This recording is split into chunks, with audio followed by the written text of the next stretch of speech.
Talk to me about the performance of Porsche in China versus the rest of the international market during this pandemic. How much of a divergence have you seen? Well, there is pretty much divergency because obviously China went first into the lockdown and the pandemic situation starting at the end of January into February, but was the first country to get out of this lockdown situation, pandemic situation. While Europe went into the lockdown, China was open up again.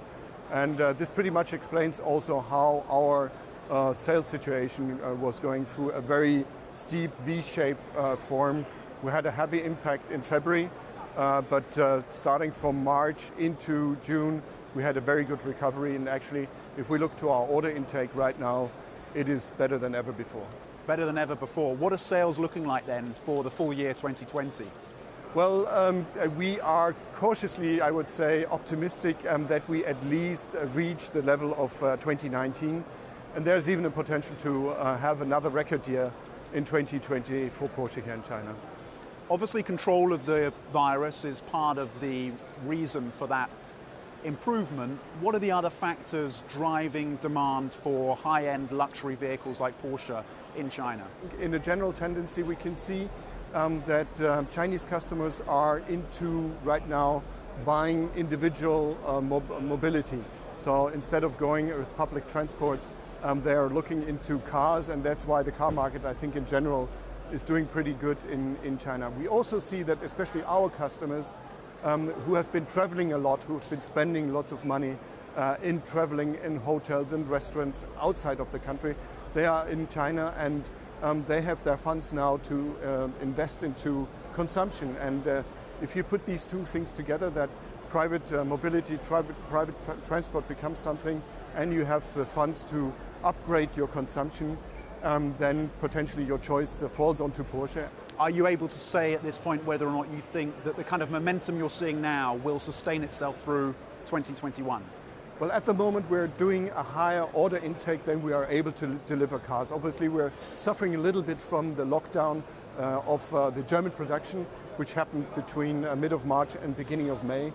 And with the transport time, obviously, we're missing a little bit of supply at this moment in time.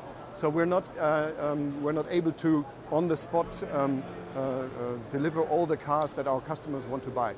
But it's good. We're increasing our order bank, and looking at this order bank, I would see, and being very cautiously, because you don't know actually how things are happening in the next couple of months. We're about to go into winter and so on. But with the order bank that we're having, I'm very confident that at least for the first quarter of next year, maybe also first half of next year, we will see a continuously good business here in China. It is also the biggest electric vehicle market in the world. What are the key challenges for a brand like Porsche around electrification?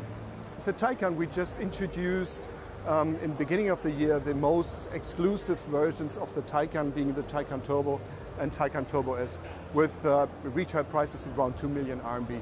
So it's dedicated to a very clear, shaped customer base that can afford such kind of car. We did this in order to show that also driving a purely electrical Porsche is driving a Porsche. It's the most sportiest offer you can have in an electrical car. And we've just introduced in August the Taycan 4S as the next lower version. And by the end of the year, we're going to have the Taycan base model, which then offers Porsche electric mobility to a broader range of customers. And we do this in these steps in order to make clear to our customers and our public, actually, that driving a purely electrical Porsche is no compromise on driving a Porsche. Are you planning to deepen your cooperation with the Chinese electric vehicle battery maker, CATL? At the moment, we are getting our batteries from LG, and they are manufactured partially in Europe, or mainly in Europe. From a Volkswagen Group brand, I know that they have a strong cooperation with CATL, and as we move forward in electrification with other model lines, there is a potential to deepen also the cooperations to CATL and maybe other Chinese battery manufacturers.